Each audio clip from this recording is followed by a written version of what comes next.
Aujourd'hui, chez notre invité Hervé Gattegno pour son livre Un cadavre sur la route de l'Élysée aux éditions Flammarion, les derniers secrets de l'affaire Markovitch. Hervé, la première question qu'on a envie de vous poser, c'est comment vous est venue l'idée d'écrire ce livre sur cette affaire et surtout, combien de temps vous avez mis pour écrire cette Bible?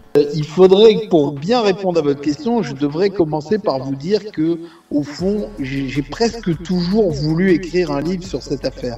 Donc, moi, je suis journaliste maintenant depuis longtemps. Je suis journaliste depuis 1987, je crois, donc ça fait une paye. Et en fait, assez rapidement, parce que je m'intéressais à ces choses-là, je me suis toujours intéressé à la politique et je me suis toujours intéressé aux affaires policières. Assez rapidement, j'ai identifié cette affaire comme étant probablement la plus fascinante de la Ve République, et le fait est qu'après avoir beaucoup travaillé dessus et écrit ce livre, j'en suis encore plus convaincu aujourd'hui. Donc au fond, il y a eu toute une phase de ma modeste existence dans laquelle j'ai eu ce projet probablement inconscient. C'est-à-dire que je me suis passionné pour cette affaire, j'ai lu tout ce qui existait, des articles, des vieux journaux, des livres, des chapitres, des biographies de Pompidou, de Gaulle, de la plupart des protagonistes de cette affaire. Et donc, c'est comme si l'idée avait cheminé en moi toute seule. Et puis ensuite, il y a maintenant une bonne dizaine d'années, je me suis mis vraiment à penser que cette idée devenait un projet. Et donc là, chaque fois que j'en ai eu l'occasion, j'ai interrogé des gens. Donc j'ai eu des conversations avec des gens, et notamment avec des protagonistes de cette affaire, en prenant des notes et en gardant ces notes. Alors à l'époque, moi j'avais beaucoup de travail. J'ai été journaliste d'investigation pendant longtemps, au Monde, au Point, à Vanity Fair, et je manquais de temps pour faire ça. Puis ensuite j'ai dirigé des journaux. Enfin, j'ai eu des fonctions de rédacteur en chef, puis de directeur de journal. Et donc j'avais vraiment pas le temps de le faire, mais j'avais toujours cette idée dans un coin de ma tête. Donc par exemple, j'ai rencontré le juge d'instruction, Monsieur Patard, il y a une bonne dizaine d'années. Il est mort depuis, mais je l'avais rencontré à Marseille, où il s'était retiré. J'ai pris des notes, j'ai gardé ces notes, elles étaient bien rangées dans un coin. J'ai parlé plusieurs fois avec Édouard Balladur de cette affaire, et donc au fond je savais que j'allais en faire quelque chose. Ça, c'était un peu la deuxième phase. Et puis après, il y a eu une troisième phase, c'est fin 2021, quand j'ai quitté mes fonctions dans le groupe Lagardère, donc la tête du JDD et de Paris Match, j'ai décidé que j'allais écrire ce livre et que j'allais vraiment m'y mettre. Donc là, j'ai repris tout ce que j'avais déjà et je me suis lancé dans une espèce d'enquête en remontant le temps pour chercher ce que je n'avais pas. Et donc notamment, je suis allé au plus vite interroger les quelques témoins, quelques témoins ou protagonistes vivants de cette affaire, à l'exception notable de Alain Delon qui a refusé, mais je pense qu'on en reparlera. Et surtout, j'ai entrepris des démarches pour récupérer le plus possible d'archives. Grâce à Roland Dumas, qui était avocat dans ce dossier, j'ai accédé à une partie de ces archives à lui, donc des archives judiciaires. Puis ensuite, j'ai obtenu l'autorisation officielle de consulter l'intégralité de la procédure qui est aux archives nationales. Et puis ensuite, aux archives nationales, j'ai obtenu également l'autorisation de consulter les archives du ministère de la Justice sur cette affaire. Donc là, c'est les échanges entre le ministère et le parquet de Versailles à l'époque. Et puis, vous savez, un journaliste, plus il cherche, plus il trouve. Et donc ensuite, j'ai eu des coups de chance. Donc j'ai mis la main sur des documents inédits, exclusifs, et notamment sur un document absolument providentiel qui sont les carnets de notes, les cahiers. En fait, ce sont des cahiers d'écoliers dans lesquels le juge Patard prenait des notes au fur et à mesure de son enquête. Et là-dedans, on trouve un tas de pépites et d'informations incroyables sur cette affaire. je n'ai qu'un regret à ce sujet, c'est que quand j'ai rencontré le juge Patard il y a une dizaine d'années, il ne m'a jamais parlé de ses cahiers, il ne les avait pas gardés, lui-même il les avait confiés à quelqu'un, et c'est ainsi que 10 ans après, j'ai remis la main dessus par un hasard providentiel. Donc tout ça a nourri mon enquête, et mon enquête, donc au fond, je peux considérer que elle a commencé avant même que je l'ai réalisée. Ensuite, elle s'est étalée sur des années quand j'ai commencé à faire de cette idée un projet, comme je vous l'ai dit. Et quand j'ai vraiment décidé d'écrire ce livre, ça m'a pris à peu près 1 an et demi, tout compris. Oui, alors dans ce livre, j'allais dire dans cette Bible, Hervé, que vous avez écrit, c'est vraiment, pour ceux qui s'intéressent à cette histoire, à cette affaire Markovitch, c'est vraiment un livre à avoir parce que c'est rempli de documents inédits. J'ai envie de vous poser la question suivante. Aujourd'hui, ce livre aussi nous ouvre les yeux sur l'acteur, même si on le connaît, ceux qui connaissent Alain Delon connaissent son personnage. Je pense notamment à l'époque à cette affaire où il était en couple avec Nathalie Delon. On sait que à l'époque, Nathalie Delon aurait eu une relation avec Markovitch, et connaissant un petit peu le personnage d'Alain Delon, où il était proche de ses femmes, où ses femmes lui appartenaient, comme par exemple Mireille d'Arc, même s'il n'était plus avec elle, elle lui appartenait à lui. Donc ça nous ouvre les yeux un peu sur cette affaire, et on se dit aujourd'hui, est-ce qu'en 2023, cette affaire aurait pris la même tournure? Plusieurs questions dans votre question. La première, c'est que je trouve qu'il est intéressant de dire, d'abord à vous, puisque nous faisons le même métier, vous et moi, et ensuite à ceux qui vous lisent, que la presse sur ces affaires ne travaillait pas du tout de la même façon qu'aujourd'hui. Et donc, comme j'ai énormément lu la presse de l'époque, j'ai constaté très vite, et ça m'a donné une ouverture, moi, formidable, j'ai constaté très vite que les journalistes à l'époque, quand ils suivaient des grandes affaires comme celle-là, y compris des affaires criminelles, puisque l'affaire Markovitch, avant d'être une affaire politique, c'est d'abord une affaire criminelle, un crime de sang, comme on dit, les journalistes ne citaient pas les éléments de la procédure. C'est-à-dire qu'ils ne citaient pas, comme on le fait aujourd'hui, des extraits des procès-verbaux d'interrogatoire ou des rapports de la police ou du procureur. Et de telle sorte que, en lisant la presse de l'époque, on se rendait bien compte que parfois les journalistes se faisaient probablement un peu balader par la police ou par les avocats parce que c'était leur intérêt. Et il n'y avait pas comment dirais-je, de documents de référence dans la presse.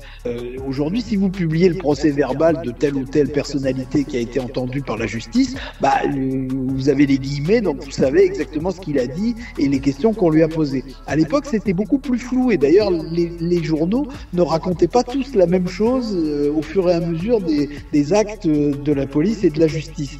Et donc, moi, ça n'a fait que renforcer mon intérêt pour la récupération des archives, parce que j'étais sûr qu'en lisant le dossier, si je pouvais le retrouver, le dossier judiciaire, j'allais trouver des tas de choses qui, par définition, n'avaient jamais été racontées. Et évidemment, c'est le cas, et notamment, il y a une douzaine d'interrogatoires d'Alain Delon par la police et par la justice, qui sont absolument passionnants, dans lesquels on voit d'ailleurs un Delon qui ressemble au personnage de ses films. Il est d'une maîtrise absolument incroyable, il montre très peu d'affect, alors même que la victime est censée être un de ses meilleurs amis, et donc on le voit absolument redoutable, ce qui ne veut pas dire qu'il est coupable, mais en tout cas, on voit là un homme qui témoigne d'un sang-froid extraordinaire devant la police et devant la justice, alors qu'il est très jeune, il a à peine plus de 30 ans au moment où cette histoire se produit, et je le répète, Markovitch est un de ses intimes. On ne le voit pas du tout bouleversé, on ne le voit pratiquement jamais décontenancé par les questions des enquêteurs, et donc ça c'est quelque chose que j'étais sûr de pouvoir apporter, puisque par définition la presse de l'époque ne l'avait jamais raconté. Donc on peut dire, après avoir lu tout ce que j'ai lu, après avoir lu toute cette incroyable somme de détails, que l'enquête sur l'affaire Markovic s'est terminée en queue de poisson, mais qu'elle comportait des éléments tout à fait convaincants et tout à fait probants, principalement contre François Marcantoni, qui est donc le gangster dont je parle très longuement dans mon livre et qui a été très longtemps considéré comme le suspect numéro 1 de cette affaire. Aujourd'hui, il va de soi, avec les éléments du dossier que je publie, il va de soi que Marcantoni serait poursuivi devant la cour d'assises et qu'il serait condamné. Il y a de très nombreux éléments qui permettent de considérer que, évidemment, Marcantoni était directement lié à ce crime. On n'a jamais connu une affaire pareille. Je dis dans mon livre, et franchement, j'en suis à peu près convaincu aujourd'hui, cette affaire a réellement changé le cours de l'histoire, parce que, en partant de cette enquête criminelle, qui a elle-même fait naître une rumeur malsaine contre le couple Pompidou, on a fini par arriver à une affaire qui a accéléré la chute du général de Gaulle et accéléré du coup sa succession et l'élection à la présidence de la République de Georges Pompidou. Donc au fond, ceux qui avaient voulu comploter contre Pompidou en ont été pour leurs frais, puisqu'en quelque sorte, ils l'ont aidé à entreprendre de façon accélérée sa conquête du pouvoir. Est-ce qu'il y a des gens, quand vous avez fait votre enquête, qui vous ont dit on savait des choses mais on n'a pas pu les dire? Votre question est intéressante parce que effectivement dans les derniers mois qui ont précédé la sortie de mon livre, j'ai été approché par un ou deux personnages qui m'ont dit qu'ils en savaient un peu plus long sur cette affaire, qu'ils connaissaient des gens qui en savent plus long, que certains secrets sont à portée de la main, etc. Alors, vous savez, moi j'ai une expérience de toutes ces affaires parce que j'ai traité ça très longtemps comme journaliste.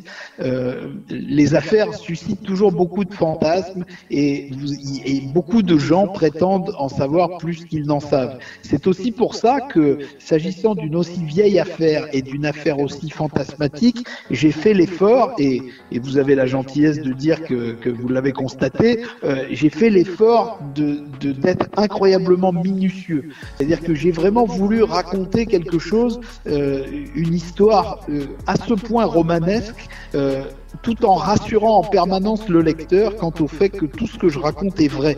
Je ne voulais surtout pas que le lecteur puisse se dire « Oh non, mais là c'est un peu trop gros, ça vraiment, ça on peut pas y croire ». Moi je voulais que le lecteur mesure à quel point toute cette affaire est extraordinaire, mais que néanmoins tout ce que j'écris sur cette affaire est vrai jusque dans les moindres détails, et c'est pour ça que j'ai pris ce parti pris de grande minutie qui peut-être par moment peut apparaître un peu fastidieux. C'était très important pour moi.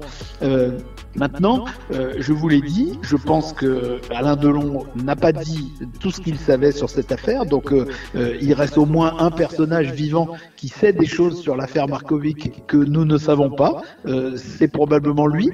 Il reste Jean-Charles Marchiani, qui était un jeune agent secret à l'époque et qui ensuite a fait une grande carrière comme conseiller de Charles Pasqua, y compris parfois dans des affaires un peu troubles, et qui à l'époque faisait ses débuts et qui a eu un petit rôle dans l'affaire Markovic. Moi, je consacre un long passage de mon livre au rôle particulièrement équivoque des services secrets dans cette affaire. On n'a jamais su si les services secrets ont essayé d'aider Georges Pompidou ou si au contraire ils ont essayé de le compromettre.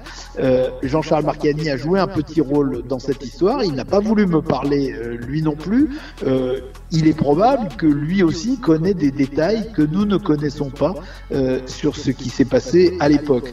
Pour le reste, je crois malheureusement que le temps ayant passé, la police et la justice ont trouvé tout ce qu'il était susceptible de trouver. Et pour le reste, vous savez, vous avez une espèce de tradition orale dans le milieu des voyous, dans le monde du cinéma, dans le monde de la police et dans le monde de la politique, qui fait qu'aujourd'hui encore, des gens ont une idée précise de ce qui pourrait s'être passé au moment de l'affaire Markovic. Moi, très volontairement, vous aurez remarqué que je n'ai pas voulu, à la fin du livre, proposer une thèse. Je n'ai pas voulu dire au lecteur, ayant mené cette enquête, voilà ce que moi j'en pense. Je n'ai pas voulu faire ça parce que précisément, j'ai voulu garder un parti pris très factuel et je suis assez content de voir que dans les premières réactions des gens qui me lisent, comme c'est votre cas, beaucoup de gens me disent en fait, moi je vous ai lu et j'ai compris, ou je me suis fait mon idée, ou pour moi c'est évident. Et au fond, moi c'est plutôt à ce résultat-là que je voulais aboutir. C'est-à-dire, moi j'ai fait mon enquête sur une enquête d'il y a un demi-siècle. J'ai ajouté des choses à cette enquête qui n'y figuraient pas, notamment un rapport des services secrets, les cahiers du juge, etc. Et une fois que j'ai accumulé tout ça, au fond, mon pari, c'était qu'effectivement, si j'arrivais à bien raconter cette histoire, chaque lecteur se ferait sa propre opinion. Au fond, l'affaire Markovic, c'est aussi un combat contre la rumeur et contre les fausses pistes. Et donc, je pense que si aujourd'hui des gens, en lisant mon livre, se disent on n'a pas besoin des rumeurs, on n'a pas besoin des fausses pistes, on croit qu'on a compris l'essentiel, ça veut dire que j'aurais contribué à apporter une parcelle de vérité sur une affaire aussi ancienne. Finalement, c'est déjà pas si mal. Alors, dans ce livre, Hervé, quand on lit ce livre, on pourrait voir une série. Vous y avez pensé ? Alors, oui, évidemment, j'y ai pensé. Et puis, d'ailleurs, certaines personnes y pensent depuis que mon livre est sorti. Mais ce qui est vrai, c'est que un peu par jeu au début et par jeu intellectuel, quand j'ai commencé à écrire ce livre, j'ai essayé de le construire un peu comme un film de cinéma ou comme une série, c'est-à-dire avec des espèces de plans séquences. Chacun de mes chapitres est un plan séquence. Ce sont des petites histoires au fond où j'essaye d'avoir un début et une fin. Et donc tout ça forme une sorte de puzzle pour raconter cette affaire, parce que je me suis dit que c'était la seule construction possible. Il fallait absolument garder la chronologie, parce que la chronologie est essentielle pour comprendre qu'à l'époque, le comportement politique de Pompidou est directement lié aux circonstances judiciaires de l'affaire Markovic. Et donc ça, il fallait vraiment le rétablir dans sa chronologie pour que ce soit compréhensible. Et puis ensuite, comme c'est une sorte de thriller, évidemment qu'il fallait ranger les événements dans l'ordre où ils se sont produits. Et donc c'est vrai que cette espèce de construction cinématographique m'a plu. Elle m'a amusé à la fois parce qu'il était question d'Alain Delon et du monde du cinéma, et en même temps parce que je me suis dit que effectivement ce scénario ferait un formidable film ou un formidable thriller. Je m'amuse d'ailleurs même à la fin du livre à imaginer que Delon lui-même aurait peut-être pu avoir l'idée de produire un film sur cette histoire. Encore aurait-il fallu, comme je le dis, qu'il invente une fin, puisque du point de vue de la justice, cette histoire n'a pas de fin. On n'a jamais arrêté de coupable, ni même déterminé véritablement de mobile à cette affaire criminelle. Alors, quand on lit ce livre, Hervé, on ne peut s'empêcher de penser à l'affaire Yann Piat. J'ai bien connu l'affaire Yann Piat aussi, vous savez, quand j'étais jeune journaliste, d'abord j'ai connu Yann Piat elle-même, et je l'ai vue et je lui ai parlé peu de temps avant sa mort. Et puis ensuite, donc là à l'époque j'étais au Nouvel Observateur, et donc j'ai travaillé pendant pas mal de mois sur cette affaire aussi. Mais vous aurez observé que dans l'affaire Yann Piat, comme quoi il y a toujours des constantes, il y a eu aussi une incroyable fausse piste, puisque à l'époque beaucoup de gens sont partis sur la piste Léotard, Gaudin, etc., qui avait été lancée par le Canard enchaîné et qui était une fausse piste absolue. Et donc c'est aussi une façon de dire que dans ces affaires, la rumeur et le fantasme ne sont jamais très loin. Je pense aussi à l'affaire Baudis, je pense à l'affaire Clearstream. Je crois qu'il faut faire très très très attention dans ces affaires, et aujourd'hui encore plus qu'à l'époque à cause du rôle particulièrement explosif des réseaux sociaux. Merci Hervé Gattegno de nous avoir répondu pour la page culture du petit journal. Je rappelle le livre Un cadavre sur la route de l'Élysée, les derniers secrets de l'affaire Markovitch. Une enquête très bien menée, à lire absolument. Voilà, un livre qui est disponible. Surtout, voilà, c'est un beau cadeau pour les fêtes de Noël. Pour ceux qui aiment cette affaire, enfin en tout cas qui connaissent cette affaire, vous allez voir, vous allez apprendre plein de choses. Merci Hervé Gattegno. Eh ben écoutez, c'est moi qui vous remercie de votre intérêt, de votre passion et de votre curiosité.